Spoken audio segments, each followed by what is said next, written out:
All right, I'm just going to go ahead and share my screen. Just give me one moment here.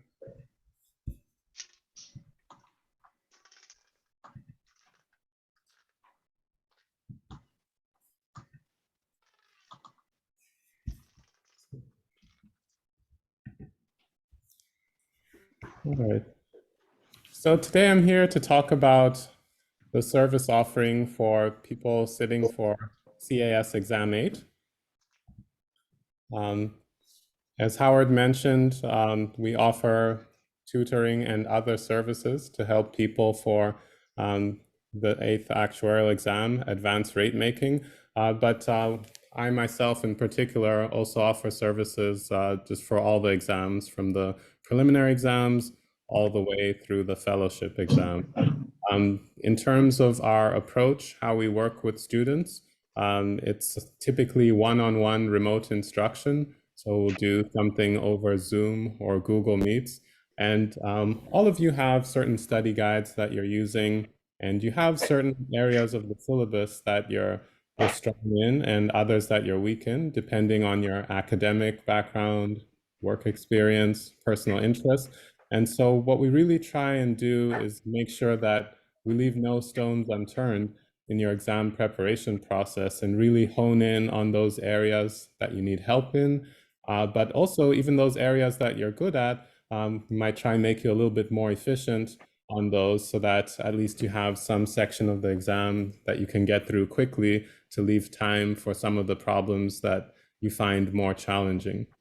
So it's for the most part one-on-one remote instruction. We're quite flexible as to what times we work with people. So if you have an hour of company study time around lunchtime, things like that, that can be accommodated. If you want to meet at night, that can be accommodated as well. We're quite a lot more affordable than the other services out there. I'd say the main thing behind that is we don't necessarily charge for every single hour that you work with us, unlike the other services, because if we did that, the cost of the tutoring could exceed the cost of any exam raise that you'd get at work, and why go through that in the first place? So we try and make it affordable. And we provide a lot of other services along the way. Personally, when I'm helping people prep for an exam, especially if I start working with them early, we'll typically spend a week just doing planning on a no-cost basis, just creating a study plan, figuring out what we're going to work on each day, and stuff like that. So I help people set expectations, realistic plans, break down that overall goal of passing the exam into little increments of 24-hour specific goals, skills they have to master, and so forth. So that's a little bit about our service offering in general. I'll be going, the rest of this presentation will be devoted purely to Exam 8. And I think we're probably going to wrap up in terms of my part at the top of the hour, and then we'll leave the last 15 minutes available for questions. So we'll start with a little bit about me. As Howard mentioned, I'm a fellow of the Casualty Actuarial Society. I've been working as a full-time actuary for 19 years. Actually, January next year will be my 20th anniversary in the career. But I began my career at Allstate Insurance Company as a personal lines pricing actuary. I did a year pricing auto insurance and a year pricing homeowners insurance. This was all at Allstate's corporate headquarters in Northbrook, Illinois, in the suburbs of Chicago. And after that, I went and took a job at the Hartford in Hartford, Connecticut. I was a large account pricing actuary there. So I actually worked on pricing large dollar deductible accounts, retros, excess accounts, self-insured retentions, that sort of stuff, spanning comp, GL, and auto. So a lot of the stuff that appears on this exam, especially section B of the syllabus, is actually stuff that I have practical work experience in. So I'm not just somebody who took this exam in the past and path. and passed, but I actually have work experience directly related to this particular exam. Following the Hartford, I worked as an actuarial consultant at Willis Towers Watson in Hartford, Connecticut. I did seasonal work. I did a lot of reserving towards the end of the year and the beginning of the year. And in the summers, I did economic capital modeling using their Igloo software, served a variety of clients, small, medium, and large. So that was an interesting experience. And I also had some actuarial audit support experience at the accounting firm BDO, which was also some nice experience to have. Currently, I'm in a non-traditional actuarial role. I work for a private equity firm based in Miami, where I'm focused on insurance-related acquisitions. So you can think about it as insurance industry-specific mergers and acquisition type work. But I have broad-based actuarial work experience spanning pricing, reserving, economic capital modeling, and so forth, and multiple lines of business. And so one of the things that I'm going to try and do is leverage my past success with taking exams along with my experience to try and break down for you some ways to answer these kinds of questions.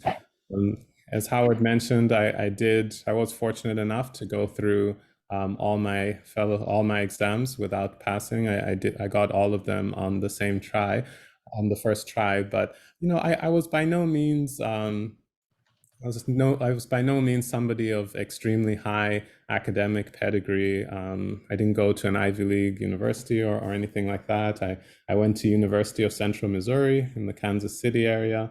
So there was really nothing special about me on paper. But what I did focus in on was more like project management and really planning out my study schedule and figuring out what I was going to focus on each day, and just really not worrying about the overall end result of passing the exam, but just focusing on the skills that I had to master on that particular day. So, in terms of what I'm trying to accomplish, tutoring people, preparing them for the exams, and trying to combine my past work experience along with some of the planning and preparation methods that I use to get through the exam process to hopefully help you out. And, I must confess, looking at current exam problems, they've actually gotten harder over the years. I think I can definitely say they were by no means easy when I took them, but just in terms of looking at today's problems, I can see that candidates are facing a much more uphill task. And so, I'm hoping to make that process more simplified to greatly, I can't guarantee that you'll pass, but at least increase the probability of you passing with each session that you've done with me, that you do with me. So in addition to my actuarial credentials, I have credentials in catastrophe modeling, as well as financial engineering. And so I'm one of the actuarial tutors that we have, but there's another tutor I believe we have who's also an FCAS who provides some support. So we'll be able to bring on some more tutoring staff as needed. So that's just a bit of high-level information about my background. So now I won't spend too much time talking about the contents of the syllabus. I think all of you are living this right now. You're in the process of preparing for the exam towards the end of October. What I will say that's quite different from when I took the exams is now a single question. I think when I took the exams, a question would just be, you could look at the question and know this question is pertaining to this particular paper. But now the questions are quite broad in scope, and they can span multiple sections of the syllabus. You could have some concept from over here that you have to merge with some concept from over there to get the right answer. Some of the questions I've seen pull in some information from some other exams, or there might be some skills from actual practical work experience that you might need to really get over the hump as far as answering questions. So there's a huge challenge that all of you have ahead of you in the last 4 weeks or so in exam preparation. And I just believe that with my past exam track record, the kind of work experience I have, and even current experience as a tutor, I think I can greatly enhance your exam preparation process. Let's talk a little bit about some of the difficulties that people face with this specific exam. When you begin taking actuarial exams, they might be quite math focused, but then a lot of the math goes away once you start getting into the essay exams. And somehow in this particular exam, the advanced rate making exams, that's when some of the heavy math comes back. There are things like integration and calculus and just all this advanced math from the lower level exams and even college seems to make its way back into the picture. And most of us don't do those sorts of things on the job, or if we have some advanced calculation to do, we've got some software or other tools to help do it. So it can be a bit challenging if you haven't done that sort of math in a while, just to be able to get back on track.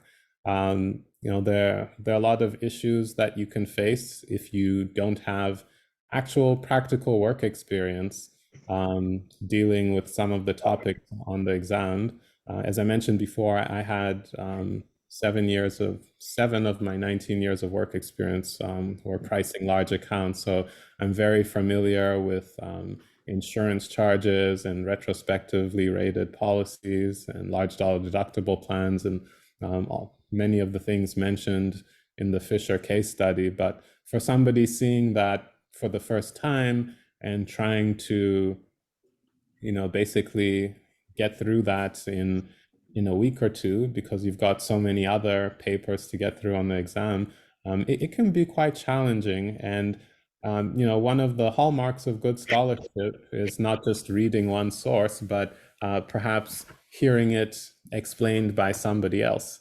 That can be a great way to learn something instead of just looking at the perspective of the author of whatever study guide you're using. You can get a chance to talk to a real life person with actual practical work experience in that specific realm. And so that's some of what I want to bring to the table.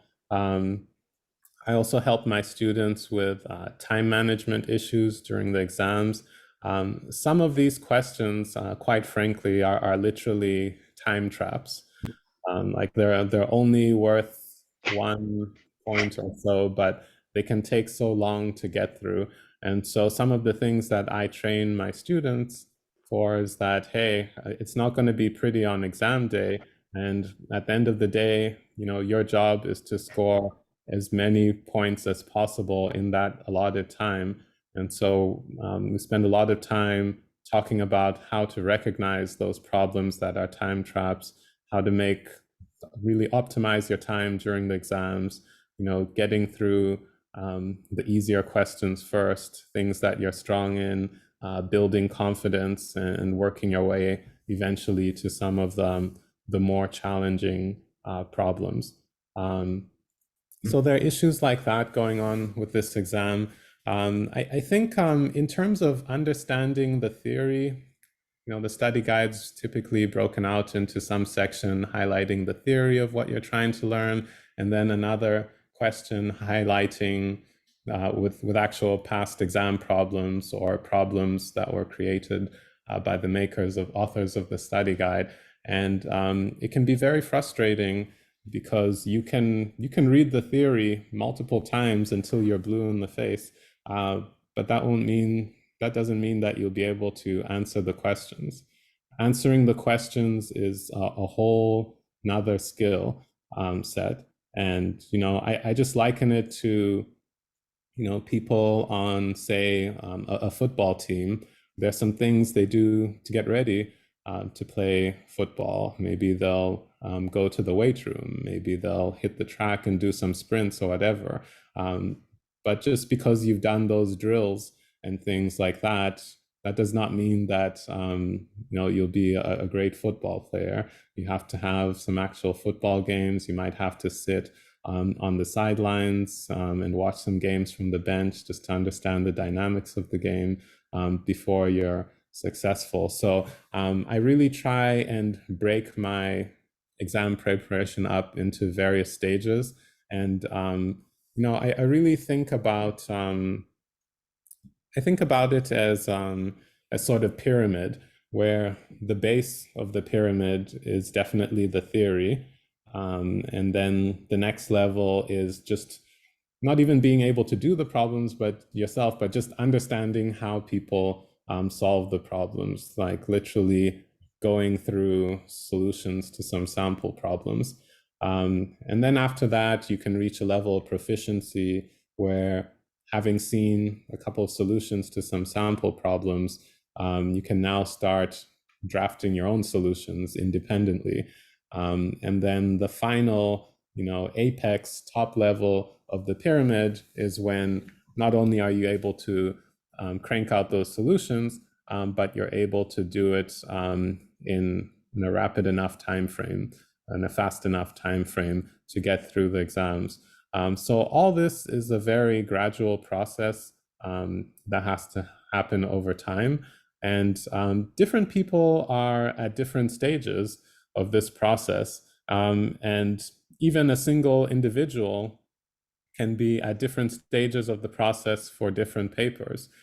So, you might be very good with, say, the reinsurance paper. Maybe you have some reinsurance experience, but maybe you're weak with GLMs, and we need to spend more time on that. So it's going to be very detailed exam preparation services where we're literally going to go through, I believe there are 16 different papers on the exam syllabus, but literally for each of those 16 papers, we're going to go through, have some discussions with you and find out, where are you in the pyramid?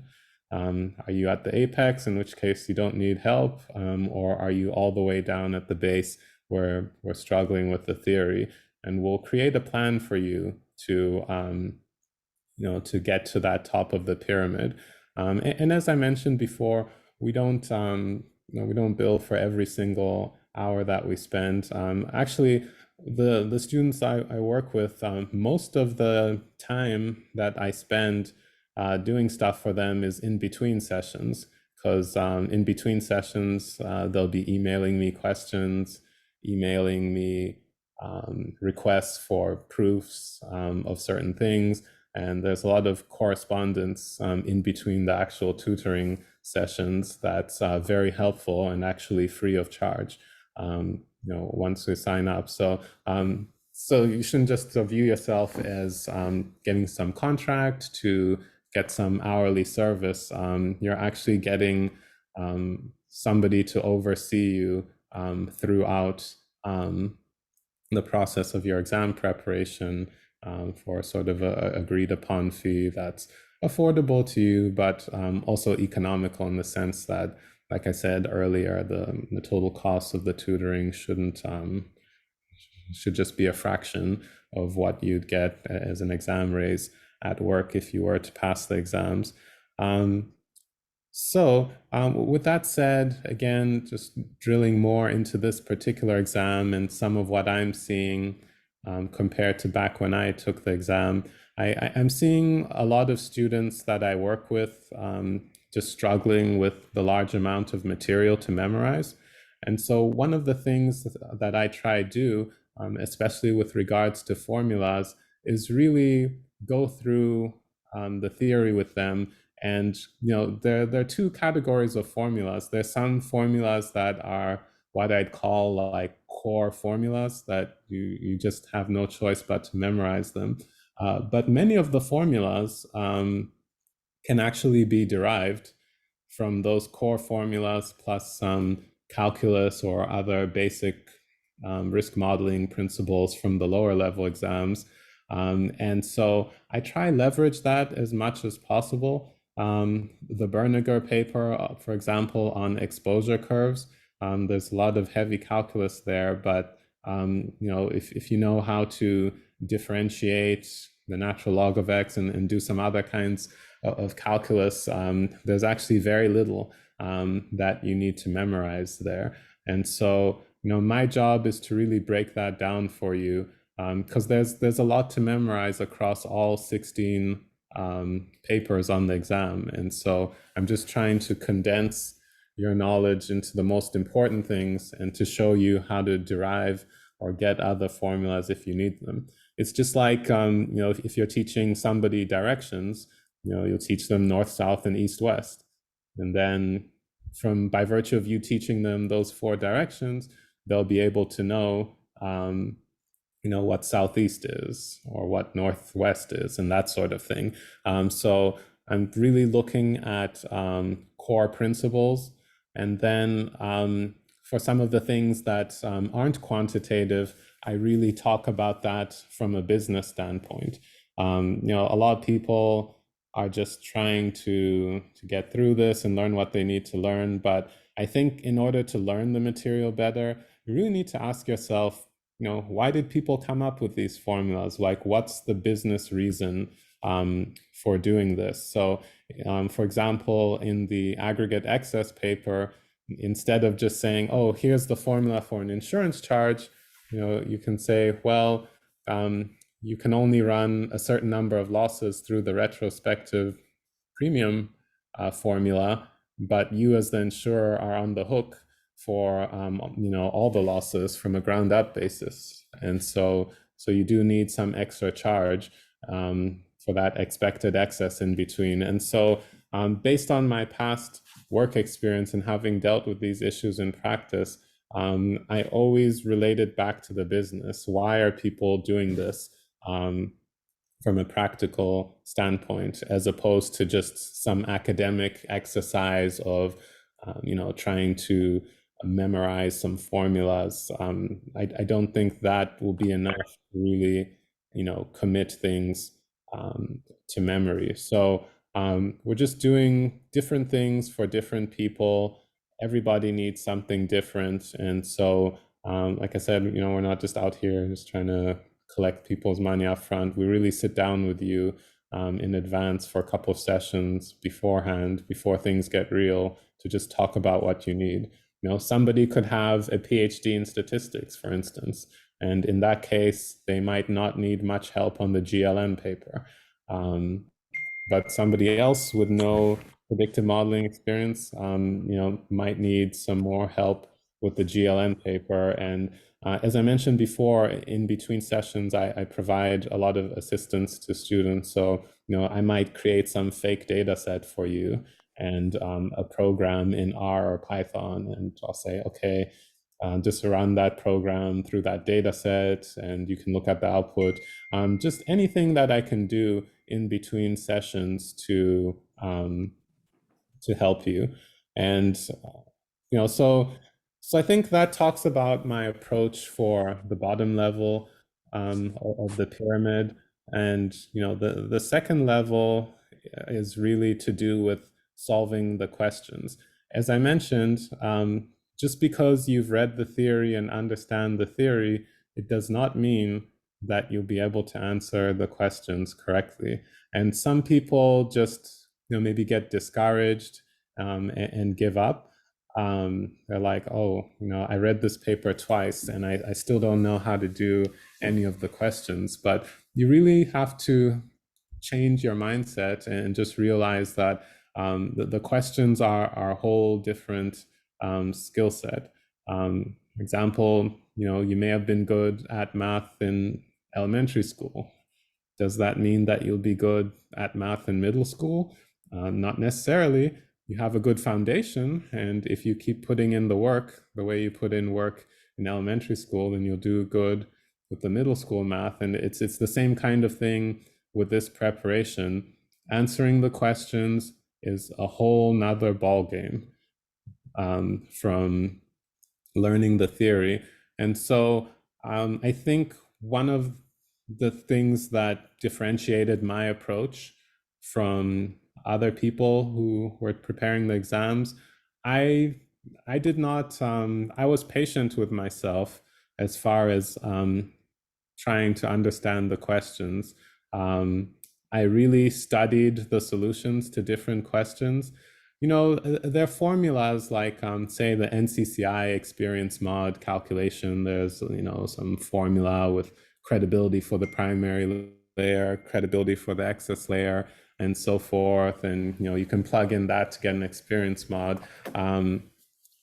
And so that's like simple algebra. So if you're studying a solution to such a problem and you're just looking at it from the standpoint of, oh, I'm plugging in some numbers to get some output, you're not doing yourself a favor, because you're really missing, you could be missing some key aspects of it. You know, why was this formula designed the way it was designed? What kind of traps are there in this question? What kind of people can fall in that trap? You know, how do I adjust my thinking to make sure that I don't get caught in this kind of trap?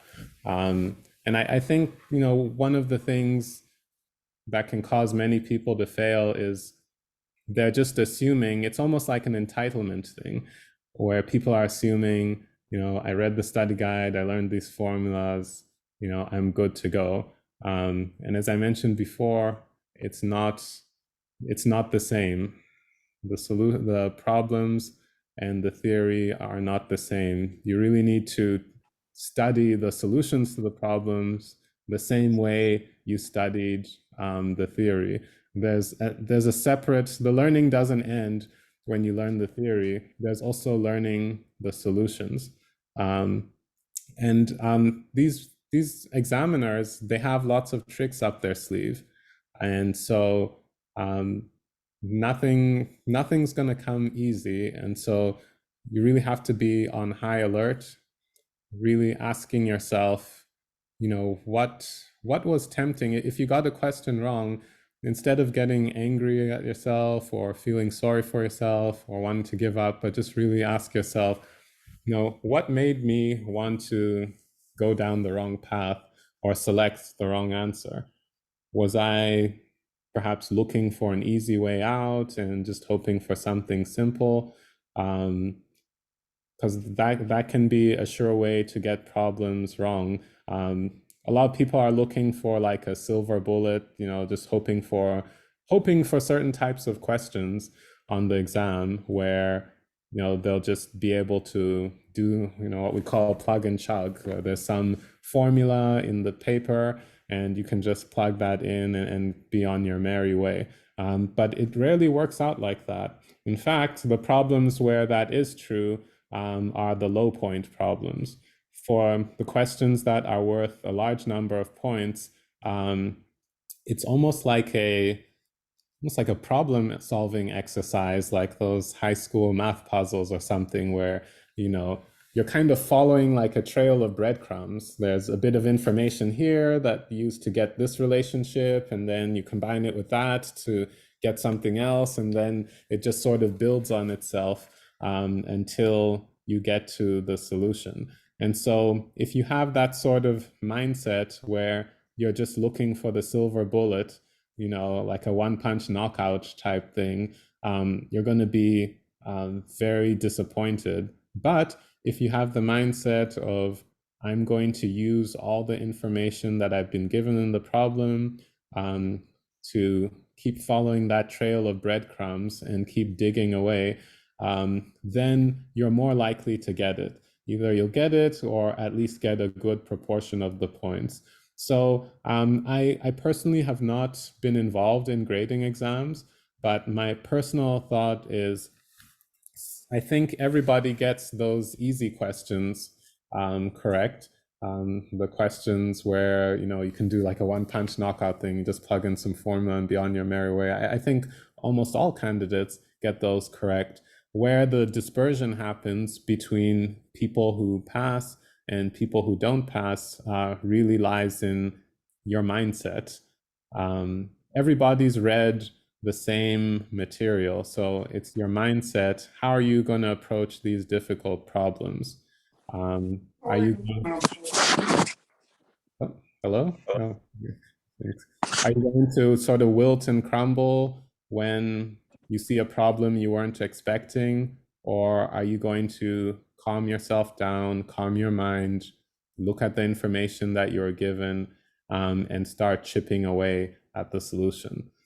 And hopefully you'll do the latter. So each of these questions, I tell my students, treat these questions with respect. Like somebody took time to make these questions, and each of these questions, it has its own story, it has its own lesson, and so you should really do some introspection about your mindset.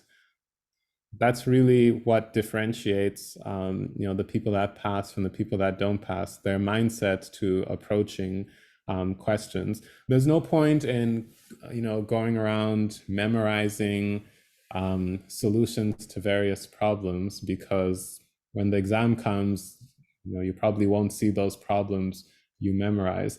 But if you can learn to get in the right mindset, and on top of that, you have a good foundation of the theoretical issues, the theoretical topics in the exam, then you should be, in theory, more prepared for anything they have to throw at you. And so it's really just taking an honest look at how you look at problems, how you solve problems, what state of mind you're in, and just taking some time to make corrections as necessary. Sometimes I go through some problems with my students, especially those IQ problems that are worth, sometimes 8 or 9 points. They're quite nasty, but when I break them down for my students, they'll often tell me, "Oh, that wasn't that bad. I might have overreacted when I saw that question." So those are some of the principles that I try and instill in my students, and I meet with them regularly, just to try and make sure that they're staying on track, working on the things that they need to work on. And there's no shame in not being able to do these questions the first time round. They're very difficult, but so the fact that you can't do them the first time round, there's no shame in that. But there might be some disappointment if you get asked the exact same type of question, a week or two later, and you still don't know what to do. Then that's a problem. I've had people who came to me a bit late in their exam preparation process, and we're going through a problem, and they're like, "Oh yeah, I've been through this problem before, but I don't know how to solve it." And that's because when they were reviewing, they were just sort of, maybe just looking over the calculations and confirming that the calculations are what was said, but that's not the proper way to review. You really have to go through that introspective process that I was talking about. And just as a general hint, this is not true for all types of exams, but I guess for what I've seen from the actuarial exams when I was taking them and today, when they give you information in a question, it's very, very rare that there's extraneous information. You normally have to use every single bit of info that they have there. And so, if you think of somebody hitting a home run in baseball, it's not just something that involves their shoulder. They're literally using their whole body to generate power. Their hips, their feet are aligned in a certain way. You're using everything you have to hit that ball and hit that home run. And it's the same thing with solving these types of questions. You're going to have to use all the information there. Sometimes the information that's needed to solve a question could be in just one particular paper. But what I'm seeing more and more of, there was a bit of this in my day, but now it's much more prevalent. It's like blatant now, but I'm seeing a lot of questions where the sphere of knowledge that you need to have to answer a question, it's no more that one single paper. You could have components of 2 papers or even 3 papers, all in a question. And so, again, it goes back to that mental toughness that we're hoping to inculcate in you, where, it's like layers of an onion. You say, okay, is the solution to this within this particular problem? No. Within this particular paper? No, it's not. Okay. How about in the rest of the syllabus? Have I seen something related to this? How about in my past exam? How about in my work experience? Somewhere within those 4 layers, the answer is there. And so just that calmness of mind to know, okay, I was hoping this problem could proceed this particular way, but it's not. And instead of wilting and giving up, just saying, okay, let me explore these other realms. And so that's something I try and make sure that all my students aspire to. So when my students do practice exams, we spend a lot of time debriefing. Just like after a football game or whatever, a coach can sit down with the team and go over the video, the different plays, what went right, what went wrong, stuff like that. So we're not just doing simple scoring to say, hey, you got 73%, you scored 73% on this, but really looking deep into each problem to say, okay, you did this, you got it right, that's great. How long did it take you?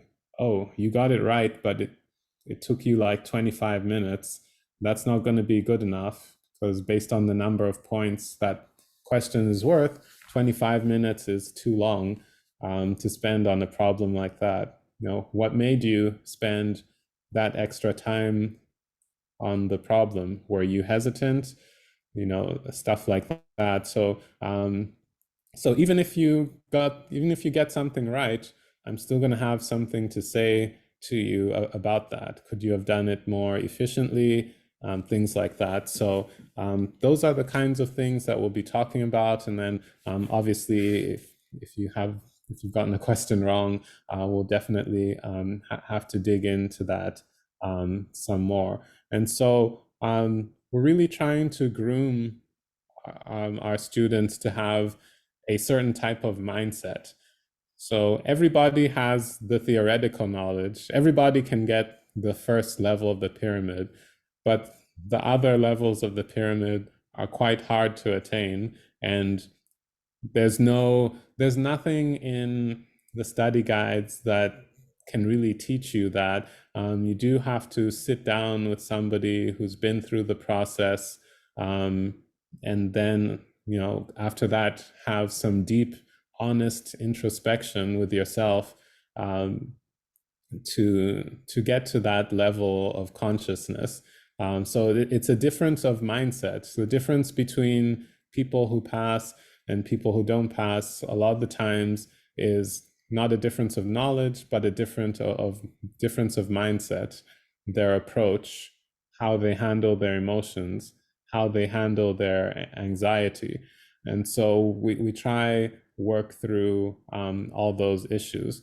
A lot of the times, I think what I'm finding nowadays is literally some terminology in questions that's not quite mentioned in perhaps the theory section of the study guide. I was working with one of my exam 8 students the other day, and he was solving a problem where they talked about loss-free modification, and he just immediately froze and panicked and said, oh, I didn't see any formulas on loss-free modification factors. This is so unfair.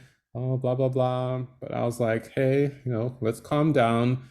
what does this say? It says loss-free modification. So that's what the modification factor is when there are no losses. And then, having talked through that, he was able to work the problem. So you may literally see some terms that don't quite sync up with some terms that you saw in the study manual in the theory section. But if your mind is in a calm state, you can figure out what that term implies and work from there. So a lot of the past actuarial exam questions back in my days, they were quite direct. They weren't easy. Don't get me wrong. I'm not by any means discounting the achievements of people who got their fellowship around the same time as me. But I can say there were more direct questions where they'd say, describe 3 advantages of such and such, and you'd write 3 bullet points and you're done. Or they'd give you some numbers and you plug them in a calculation and be on your merry way. But now it's a little bit more involved. It's just harder now, it's just harder, and that's why services such as ours are popping up. You can definitely do it on your own if you have the time, if you have the talent, but it can be challenging. Now there's a lot of stuff that I'd say you have to read between the lines. It's not a matter of what was said, was this said in the theory section of the study guide, but based on what was said in the theory section of the study guide, what is implied here? So if you can read between the lines, the greatest reading you can do in this exam, and in life for that matter, is to be able to read between the lines. To say, okay, they said this and they said that, so this implies something else, and then use that something else to answer the question. So it's all easier said than done, and it's very easy for me to sit here, having passed my exams and been comfortable and not being under the pressure that you guys are under to tell you to do these things. But the reality of the situation is that is what you need to do to pass. And if you don't do the kind of things I'm talking about as far as modifying your thinking, the chances of passing might be reduced. So it's gotten quite hard, unfortunately, but things aren't impossible. And as we begin to work with people, and the earlier we can work with people, the better. But as we begin to work with people, I can discover what issues are holding them back. And it can be especially true, especially for people who've taken the exam before. One of my students who I'm tutoring for this exam, she has actually taken this exam before. Unfortunately, she wasn't successful, but I think one of the reasons she came to me is it's the second time around, and she was still struggling with some stuff. And this is somebody who's taken the exam before, so they've been reading this material for over a year right now, and still not having some success. So I'm just I ask a lot of questions about what you've been doing so far, understanding your academic background, understanding what kind of work experience you have, to try figure out what you need. So that's a little bit about my approach for the second level of the pyramid. I'd say second and third, where you're just trying to understand how to answer the questions. It's a completely separate skill from understanding the theory, but you do need to understand the theory in order to solve the questions. And I think, one, I'd say, criticism I might have of a lot of preparation methods that other people use is they don't spend enough time just, instead of trying to solve every problem yourself, just ease into it. Read the solutions to some of the problems, because you haven't got that skill level yet, and so if you just start trying to force your way, trying to solve a problem you can't solve, it builds up anxiety, it builds up doubt. So spend some time learning. um, Even people who are, great chefs, people like Gordon Ramsay or whoever, you talk to a lot of these people who are great chefs. The first way they learned to cook, they were watching somebody cook, watching their mom or their grandmother or, some other relative cooking. And then after watching for a while, they started experimenting with some of their own dishes and got better and better at it, and to the point where somebody can, put out a whole spread on the Thanksgiving table. So it's a similar thing with answering these kinds of questions on the exam. You have to watch, as in review the solutions. There's no shame at this stage, depending on your skill level. You may have to take a step back and just start reviewing the solutions slowly, just like somebody watching, observing another person cooking. And then over time, if you don't, it's one of those things where the more you obsess about answering the questions correctly, sometimes if you do that too much, you're actually reducing the likelihood of you being able to get to that point where you can solve the solutions. There are steps to this process, and you really have to just go through them gradually. And so, as I mentioned before, in terms of the 4-level pyramid, for each of the 16 papers on the exam, you could be at different places in the pyramid. And so we'll find that out and work to get you to the apex of the pyramid for each of the 16 papers. Which I think brings me to my next point. A lot of people are like, oh, I'm strong in this area, I'll get most of my points there. Or I'm weak in this area, I don't think I want to put more time in there, I won't get much out of it. But it's crazy. Exam day is crazy. You don't know what topics will command most of the points or anything. So just like how you have diversification in finance, where you don't put all your eggs in one basket, exact same thing on this exam. You have to be ready to throw down for any of these 16 papers that are on the exam. So I really work to get somebody proficient in all of the 16 papers on the exam, so that you have more options on exam day. You don't want to depend too much on the GLM paper, but maybe on the exam day, the GLM question that's out there, it's maybe a question that takes a long time to do and is not worth a lot of points. And you can at least recognize that, being a GLM person, and say, you know what, even though I'm good at GLMs, I'm not going to spend too much time on this question. I'm going to rack up points elsewhere. Remember, at the end of the day, your goal on exam day is not to answer every single question correctly. Your goal is to try and score as many points as possible in the 4 hours or so that you have allotted. And it's not going to be perfect. It's going to be a war out there.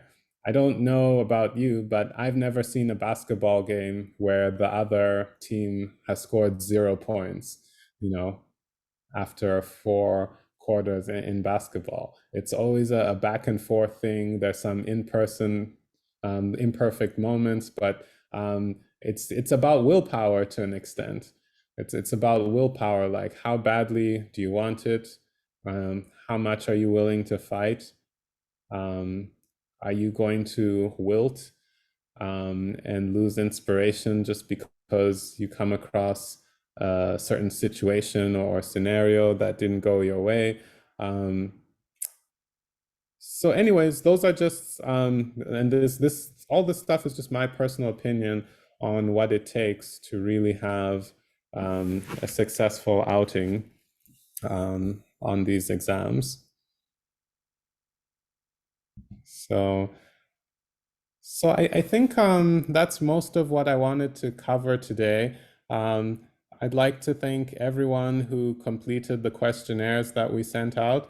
And for those that have not completed the questionnaire yet, I'd encourage you to do so. We'll be using the feedback from those questionnaires to identify needs that people have and reach out to people on an individual basis to try and see what we can do for you as far as patching up those holes in your exam preparation process. So I think that's all I have for today. And I wanted to open it up for questions. But before I do that, Howard, did you have any comments? Excuse me. Just again that we're going to, again, based on the information that students gave from the questionnaire, Mundia is going to try to put together some form of a program of, from starting, obviously relatively soon, so the exam sitting, and also if students are interested, we're also going to be offering, individual instruction. So, either of those two options.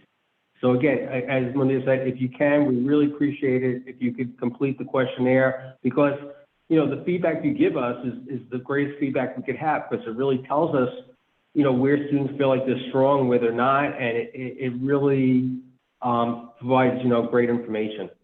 So thank you. Yeah, so as Howard mentioned, we'll be creating some programs for people as far as last minute exam preparation goes. Obviously, 4 weeks is not enough time to teach somebody everything from start to finish. So if you haven't even started studying at all, we can't quite help you at this stage. But I believe pretty much everyone on this call has done some form of preparation and maybe just has some areas they need to brush up on. And so we'll be looking at the results of those questionnaires to try and figure out what people's needs are. We might have certain days where we offer perhaps some group classes on at least the theoretical aspects of a certain paper, say the Bannerman paper. There are actually a lot of formulas in the Bannerman paper that if you understand how they're derived, it'll help you to memorize them. So I wouldn't expect you to do some sort of proof of something in the exam, but at least if you went through that proof on your own, you'd understand how the equation was derived, what the assumptions are, when to use it, stuff like that. Just like that quadratic equation from middle school math, ax squared plus bx plus c equals 0. The solution to that, you can solve it by factoring out the a and doing some other algebra, and just practicing that kind of thing can actually help you memorize the solution. Negative b plus or minus the square root of b squared minus 4ac all over 2a. So if you go through that process of proving it, just having gone through that process, it'll help you memorize that. And it's the same thing with Bannerman. So, we might have, if there are a lot of people that are struggling with a certain paper, we might have a group session that we'll offer just specific to that paper that people can sign up for. And then I think, I guess for the theory part, I'm willing to do that as a group. And then as far as answering exam questions, I'd like to do that on a one-on-one basis, because as you've hopefully, as I've alluded to in this speech, there are a lot of nuances to getting the exam questions correct, and I really have to know you as an individual, how you approach problems, in order to figure out what I need to do to get you to that level of thinking where you're not intimidated by a new type of question or some new terminology. So we'll be putting some stuff together, some programs together, and we realize that the exam's approaching soon, and so we'll be doing that in short order. So once again, thank you for all the people that have completed the questionnaire, and for those of you that haven't, please do so in the near future so that we can craft some individualized programs for you. So with that being said, I'm just going to open it up for any questions. Yeah, I think we have 15 minutes or 17 minutes or so. So we'll try to get through as many questions as we can. And if there are any questions that people have after the allotted time, feel free to send an email to Howard or myself. Any questions from anyone? What is the hourly rate? So I'd say the hourly rate is 200 per hour, but sometimes it can take an hour just to, like a topic like GLMs, you're not going to get far in an hour. So we don't, I'd say it's quoted as an hourly rate, but we work with you to just say, hey, we'll just bill you for, a certain number of hours a week based on your affordability. And you're not limited to what we bill. Like I said, you can ask as many questions as you want in between sessions. As I mentioned before, most of the assistance I provide my students, it's actually in between sessions where they're emailing me about certain problems and I'm emailing them back, and I'm writing some proofs on a paper and scanning those papers and emailing them to them. So you get a lot of value for that. And I don't really believe in charging for every single minute, just because I could teach you something and see how you approach something, and that can help me teach somebody else. And so I shouldn't penalize you for opening up that opportunity for me.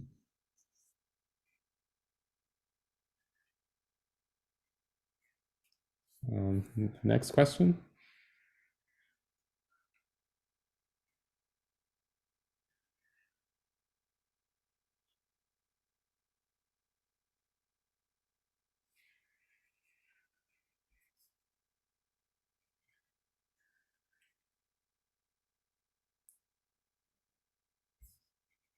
Any additional questions from anyone?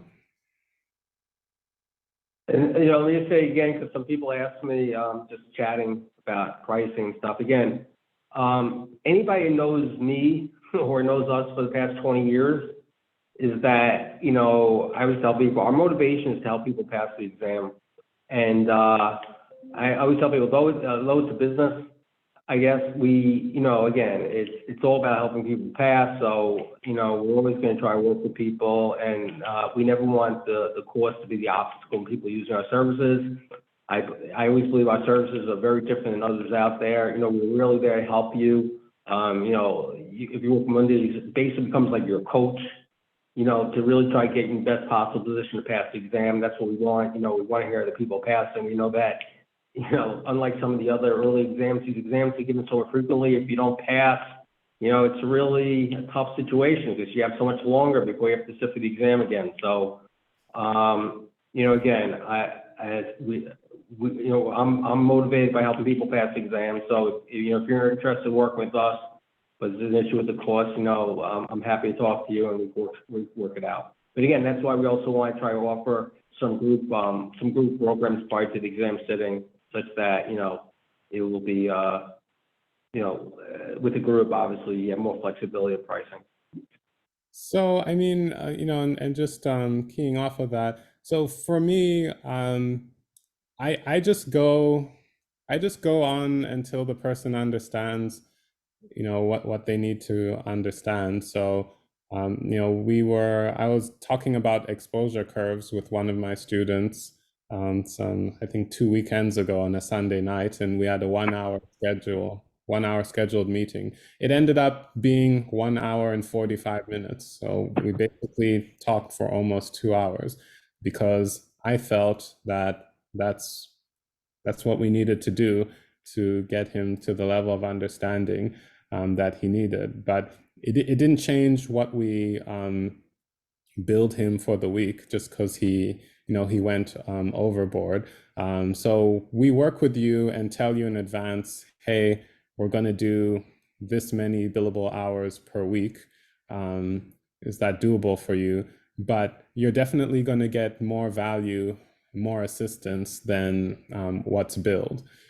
And so, you shouldn't feel like, oh, I'm only doing, 2 billable hours per week, so I can't ask a lot of questions.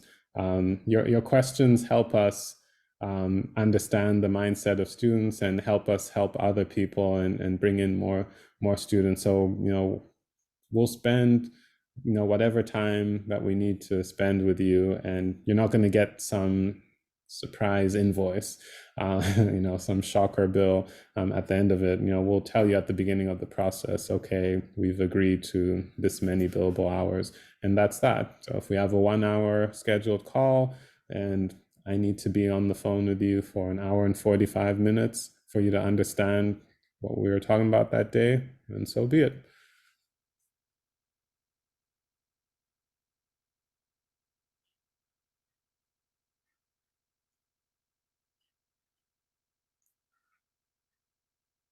Any other questions or comments?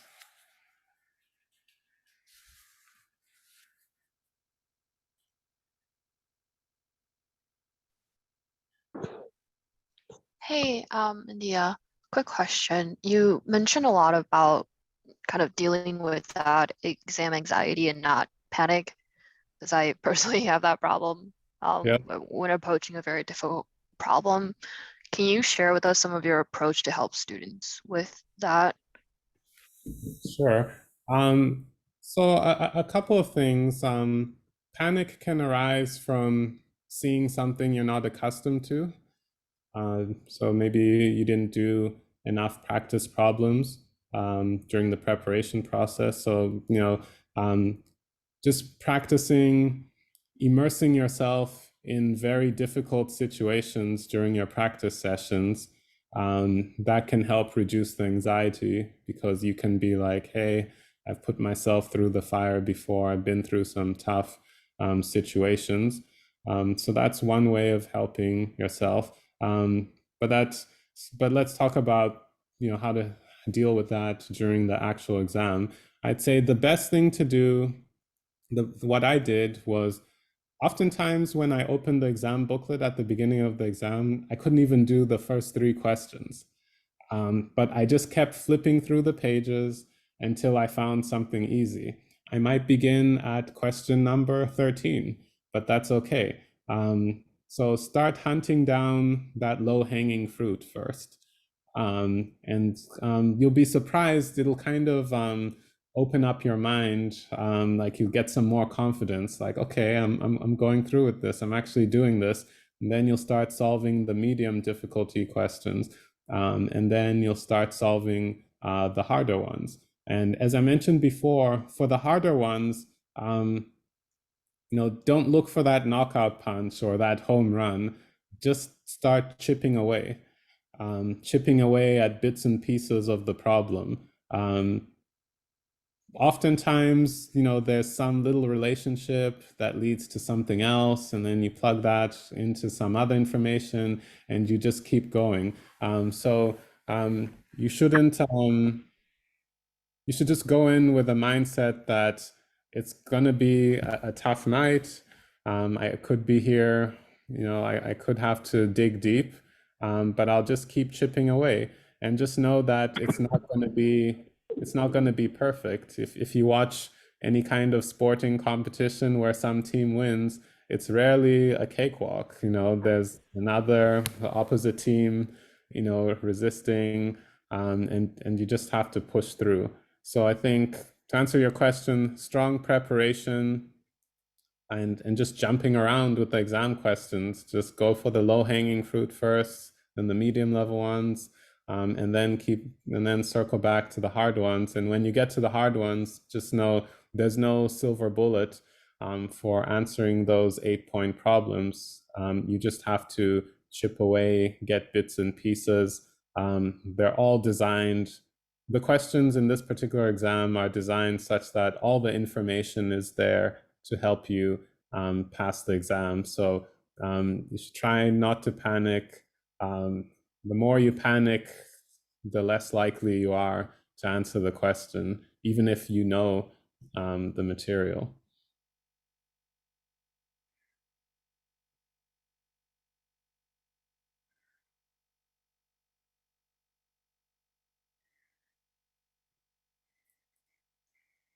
Any other questions?